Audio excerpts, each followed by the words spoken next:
Hi guys, kagagaling lang namin sa dialysis. Dialysis ako ngayon Ayun o. Dumaan kami dito sa may Robinson. May pinabili akong gamot. Sobrang sakit kasi ng likod ko minsan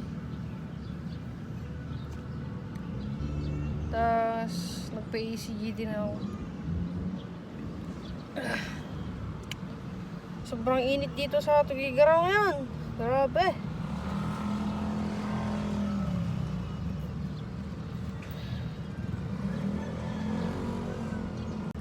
Tignan nyo naman tirik na tirik yung araw.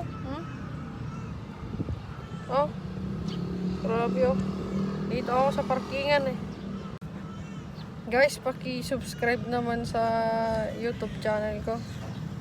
And please, supportahan nyo naman ako sa pag-vlog ko. Thank you.